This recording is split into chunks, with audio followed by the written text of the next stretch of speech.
Great Expectations by Charles Dickens. Chapter 22. The pale young gentleman and I stood contemplating one another in Barnard's Inn until we both burst out laughing. "The idea of its being you!" said he. "The idea of its being you!" said I. And then we contemplated one another afresh and laughed again.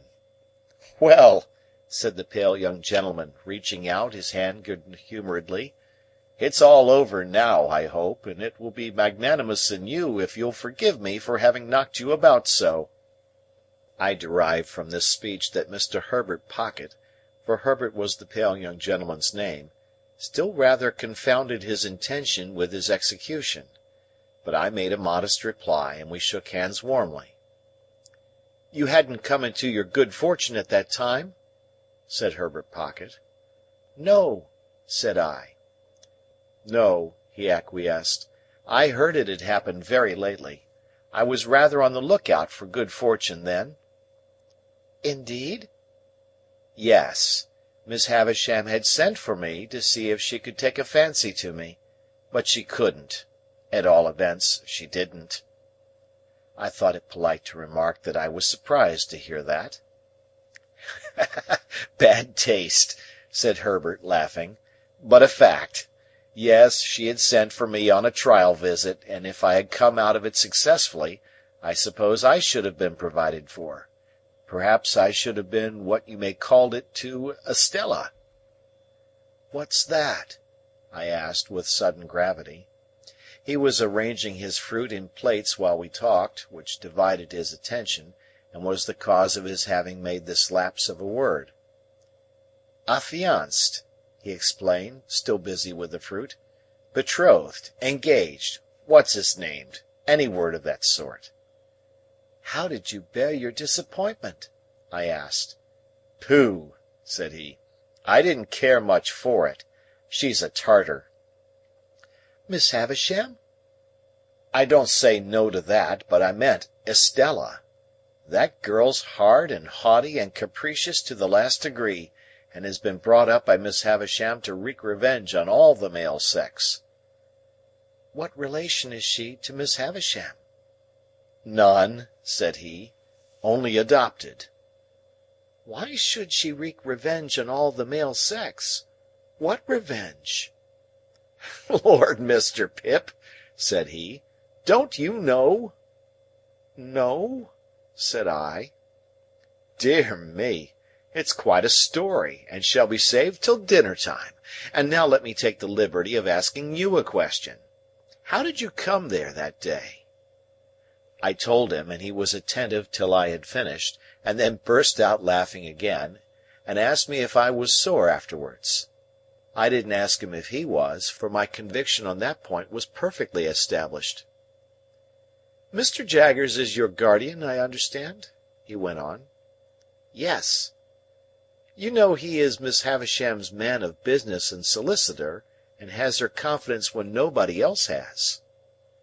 This was bringing me, I felt, towards dangerous ground. I answered with a constraint I made no attempt to disguise, that I had seen Mr. Jaggers in Miss Havisham's house on the very day of our combat, but never at any other time, and that I believed he had no recollection of having ever seen me there. He was so obliging as to suggest my father for your tutor, and he called on my father to propose it. Of course he knew about my father from his connection with Miss Havisham. My father is Miss Havisham's cousin, not that that implies familiar intercourse between them, for he is a bad courtier and will not propitiate her. Herbert Pocket had a frank and easy way with him that was very taking.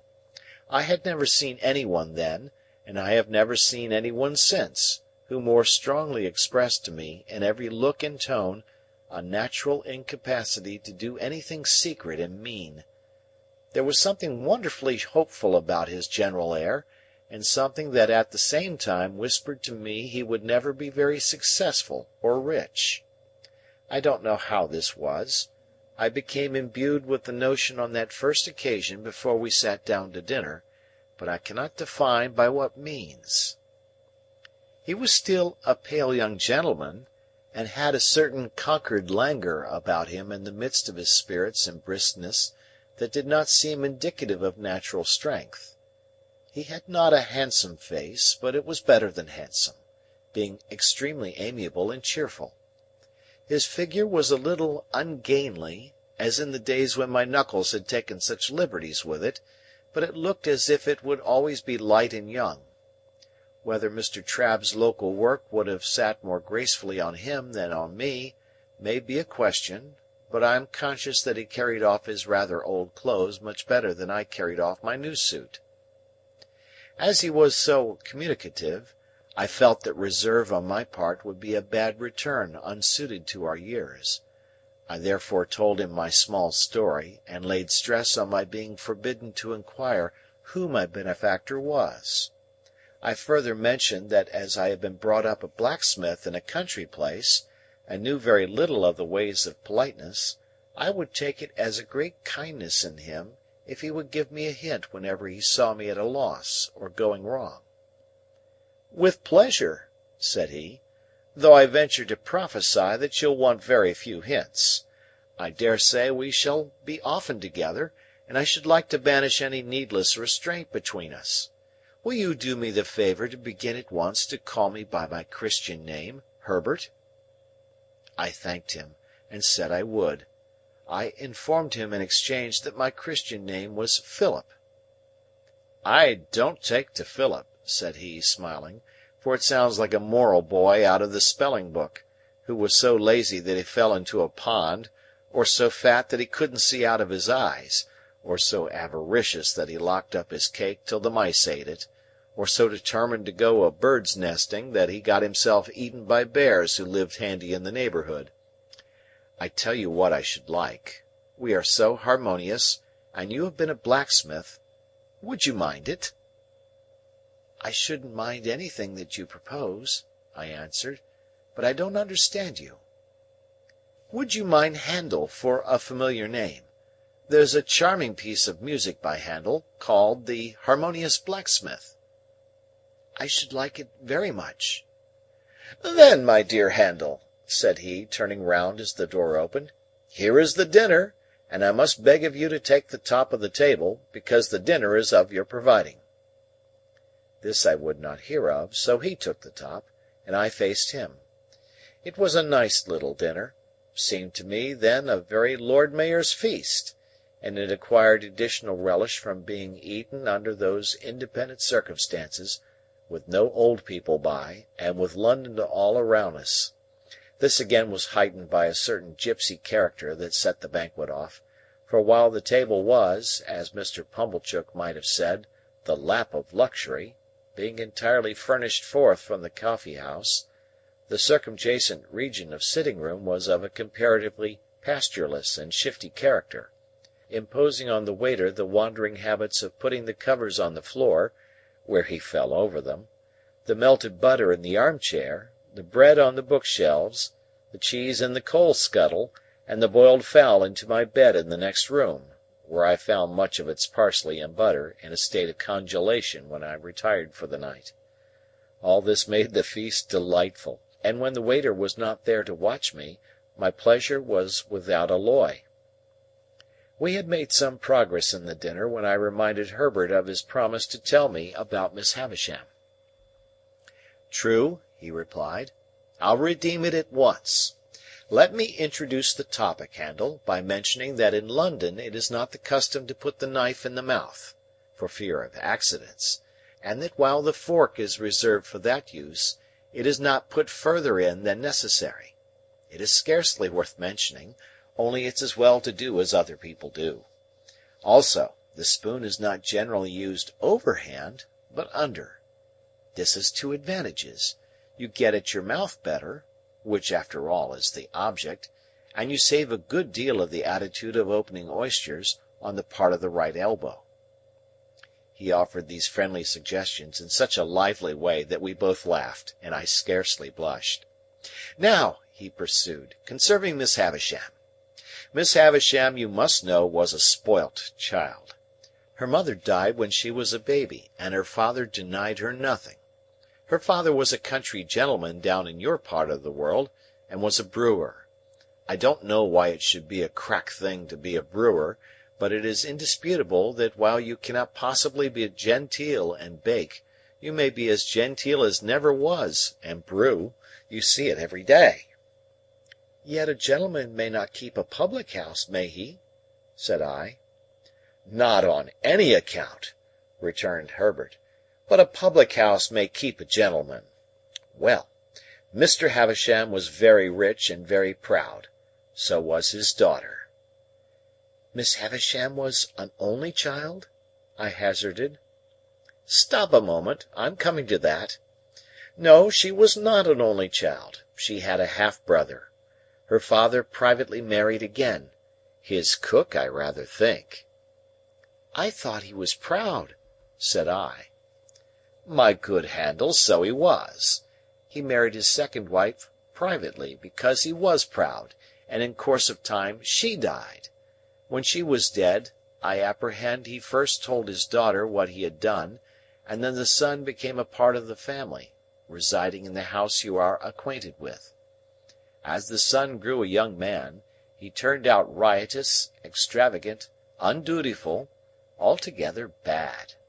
At last his father disinherited him, but he softened when he was dying, and left him well off, though not nearly so well off as Miss Havisham. Take another glass of wine, and excuse my mentioning that society as a body does not expect one to be so strictly conscientious in emptying one's glass, as to turn it bottom upwards with the rim on one's nose." I had been doing this, in an excess of attention to his recital. I thanked him, and apologized.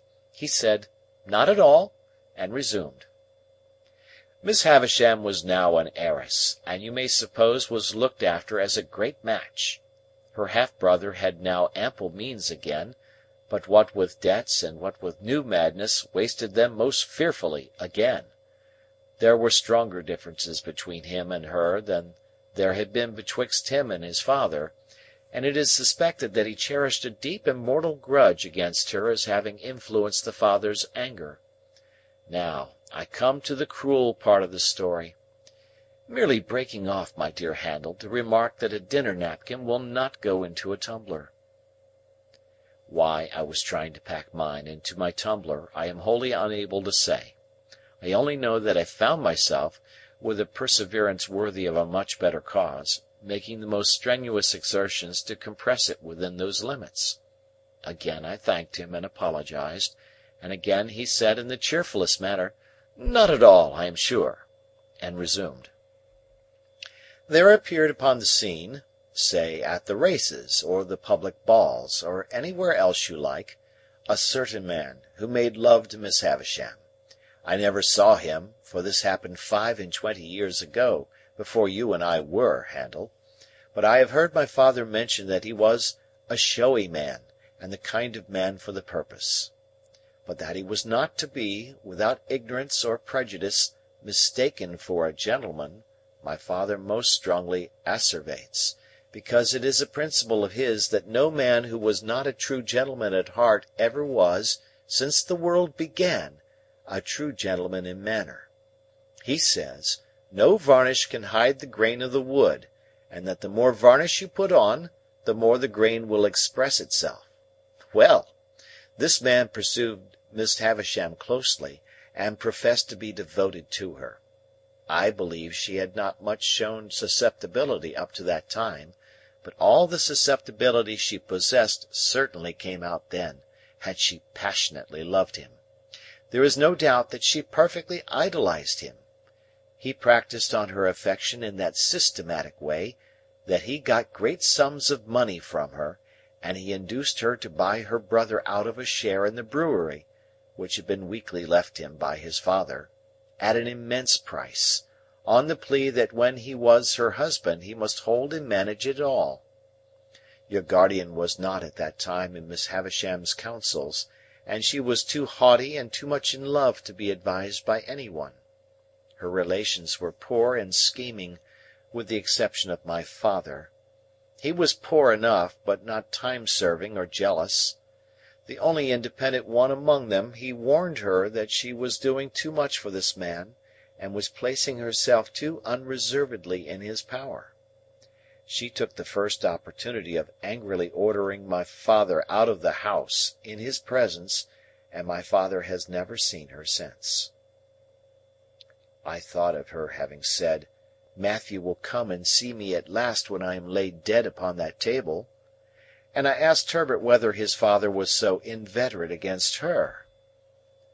"It's not that," said he, "but she charged him, in the presence of her intended husband, with being disappointed in the hope of fawning upon her for his own advancement, and, if he were to go to her now, it would look true, even to him, and even to her. To return to the man, and make an end of him. The marriage day was fixed, the wedding dresses were bought, the wedding tour was planned out, the wedding guests were invited. The day came, but not the bridegroom. He wrote her a letter." "Which she received," I struck in, "when she was dressing for her marriage? At 20 minutes to 9?" "At the hour and minute," said Herbert, nodding, "at which she afterwards stopped all the clocks. What was in it, further than that it most heartlessly broke the marriage off, I can't tell you, because I don't know. When she recovered from a bad illness that she had, she laid the whole place waste, as you have seen it, and she has never since looked upon the light of day." "Is that all the story?" I asked, after considering it. "All I know of it, and indeed I only know so much, through piecing it out for myself, for my father always avoids it, and, even when Miss Havisham invited me to go there, told me no more of it than was absolutely requisite I should understand. But I have forgotten one thing. It has been supposed that the man to whom she gave her misplaced confidence acted throughout in concert with her half-brother, that it was a conspiracy between them, and that they shared the profits." "I wonder he didn't marry her and get all the property," said I. "He may have been married already, and her cruel mortification may have been a part of her half-brother's scheme," said Herbert. "Mind, I don't know that." "What became of the two men?" I asked, after again considering the subject. "They fell into deeper shame and degradation, if there can be deeper, and ruin." "Are they alive now?" "I don't know." "You said just now that Estella was not related to Miss Havisham, but adopted. When adopted?" Herbert shrugged his shoulders. "There has always been an Estella since I have heard of a Miss Havisham. I know no more. And now, Handel," said he, finally throwing off the story, as it were, "there is a perfectly open understanding between us. All that I know about Miss Havisham, you know." "And all that I know," I retorted, "you know." "I fully believe it.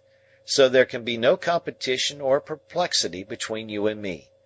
And as to the condition in which you hold your advancement in life, namely, that you are not to inquire or discuss to whom you owe it, you may be very sure that it will never be encroached upon, or even approached, by me, or by any one belonging to me." In truth, he said this with so much delicacy, that I felt the subject done with, even though I should be under his father's roof for years and years to come. Yet he said it with so much meaning, too, that I felt he as perfectly understood Miss Havisham to be my benefactress, as I understood the fact myself. It had not occurred to me before, that he had led up to the theme for the purpose of clearing it out of our way, but we were so much the lighter and easier for having broached it, that I now perceived this to be the case. We were very gay and sociable, and I asked him, in the course of conversation, what he was. He replied, "A capitalist, an insurer of ships." I suppose he saw me glancing about the room in search of some tokens of shipping or capital, for he added, "in the city." I had grand ideas of the wealth and importance of insurers of ships in the city, and I began to think with awe of having laid a young insurer on his back, blackened his enterprising eye, and cut his responsible head open. but again there came upon me, for my relief, that odd impression that Herbert Pocket would never be very successful or rich. I shall not rest satisfied with merely employing my capital in insuring ships. I shall buy up some good life assurance shares and cut into the direction. I shall also do a little in the mining way. None of these things will interfere with my chartering a few thousand tons on my own account. I think I shall trade," said he, leaning back in his chair, "to the East Indies, for silks, shawls, spices, dyes, drugs, and precious woods. It's an interesting trade." "And the profits are large?" said I. "Tremendous," said he. I wavered again, and began to think here were greater expectations than my own. "I think I shall trade also," said he, putting his thumbs in his waistcoat pockets, "to the West Indies, for sugar, tobacco, and rum. Also to Ceylon, specially for elephants' tusks." "You will want a good many ships," said I. "A perfect fleet," said he. Quite overpowered by the magnificence of these transactions, I asked him where the ships he insured mostly traded to at present. "I haven't begun insuring yet," he replied. "I am looking about me." Somehow that pursuit seemed more in keeping with Barnard's Inn. I said, in a tone of conviction, "Ah!" "Yes, I am in a counting house and looking about me." "Is a counting house profitable?" I asked. Do you mean to the young fellow who's in it?" he asked, in reply. "Yes, to you." "Why, no, not to me." He said this with the air of one carefully reckoning up and striking a balance. "Not directly profitable. That is, it doesn't pay me anything, and I have to keep myself." This certainly had not been a profitable appearance, and I shook my head as if I would imply that it would be difficult to lay by much accumulative capital from such a source of income. "But the thing is," said Herbert Pocket, "that you look about you. That's the grand thing. You're in a counting house, you know, and you look about you." It struck me as a singular implication that you couldn't be out of a counting house, you know, and look about you, but I silently deferred to his experience. "Then the time comes," said Herbert, "when you see your opening, and you go in, and you swoop upon it, and you make your capital, and then there you are! When you have once made your capital, you have nothing to do but employ it." This was very like his way of conducting that encounter in the garden, very like. His manner of bearing his poverty, too, exactly corresponded to his manner of bearing that defeat. It seemed to me that he took all blows and buffets now with just the same air as he had taken mine then. It was evident that he had nothing around him but the simplest necessaries, for everything that I remarked upon turned out to have been sent in on my account from the coffee-house or somewhere else. Yet, having already made his fortune in his own mind, he was so unassuming with it that I felt quite grateful to him for not being puffed up. It was a pleasant addition to his naturally pleasant ways, and we got on famously. In the evening we went out for a walk in the streets, and went half-price to the theatre, and next day we went to church at Westminster Abbey, and in the afternoon we walked in the parks, and I wondered who shod all the horses there, and wished Joe did. On a moderate computation, it was many months, that Sunday, since I had left Joe and Biddy. The space interposed between myself and them partook of that expansion, and our marshes were any distance off. That I could have been at our old church in my old church-going clothes, on the very last Sunday that ever was, seemed a combination of impossibilities, geographical and social, solar and lunar.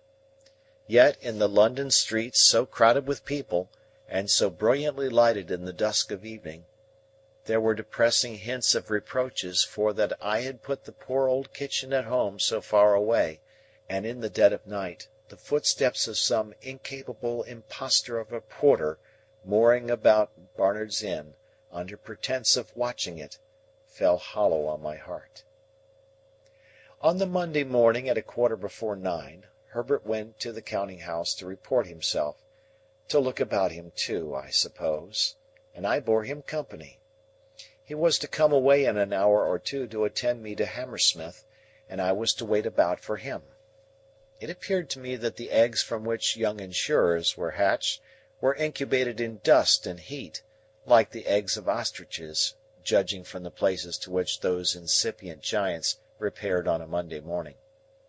Nor did the counting-house where Herbert assisted show in my eyes as at all a good observatory, being a back second floor up a yard, of a grimy presence in all particulars, and with a look into another back second floor, rather than a look-out.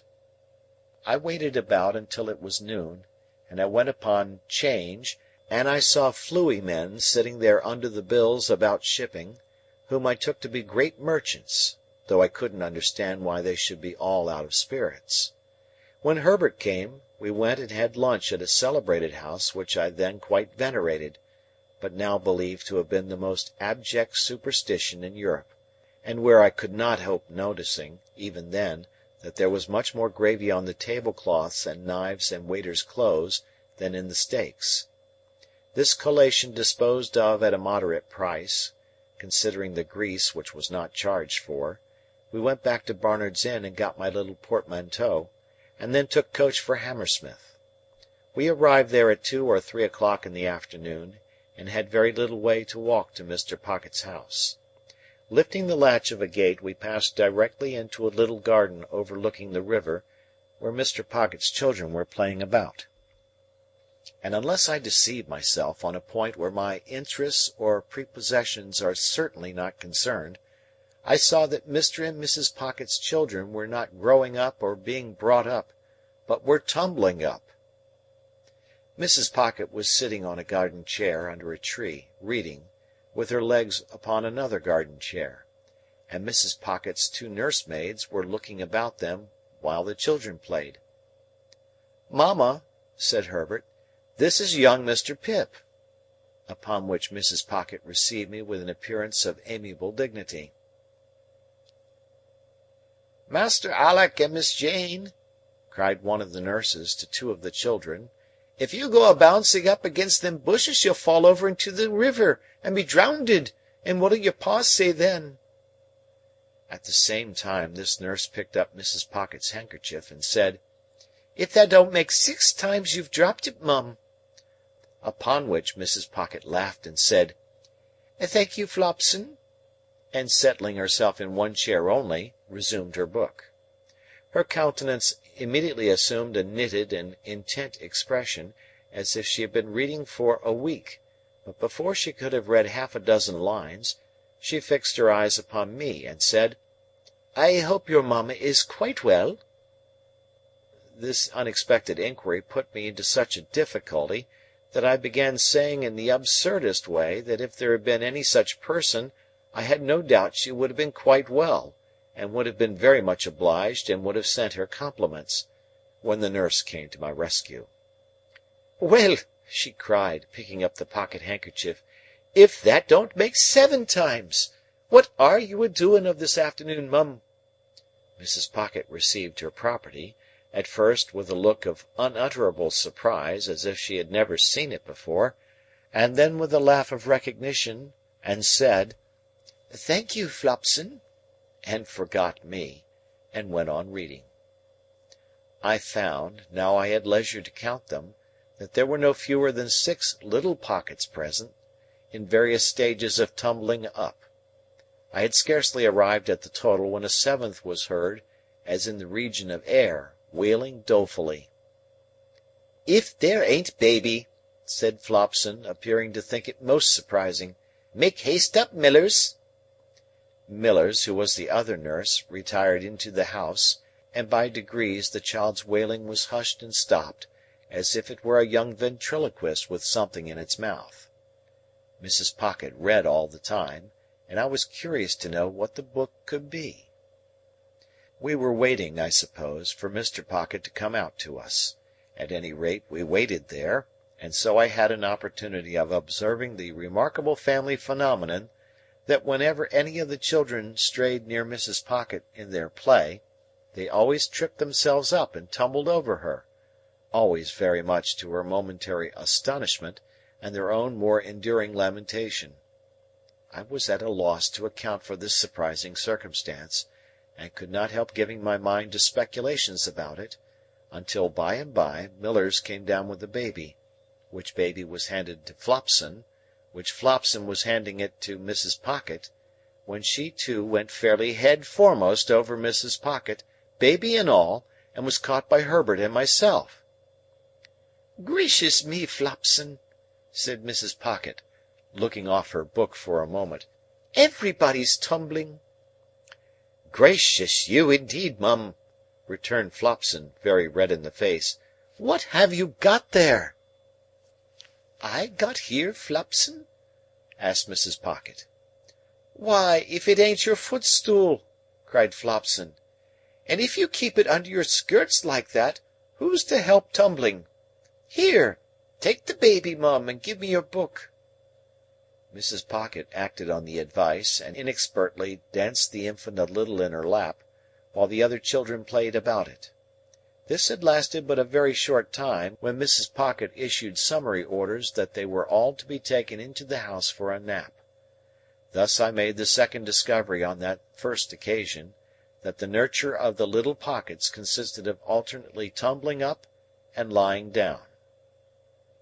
Under these circumstances, when Flopson and Millers had got the children into the house, like a little flock of sheep, and Mr. Pocket came out of it to make my acquaintance, I was not much surprised to find that Mr. Pocket was a gentleman with a rather perplexed expression of face, and with his very grey hair disordered on his head, as if he didn't quite see his way to putting anything straight.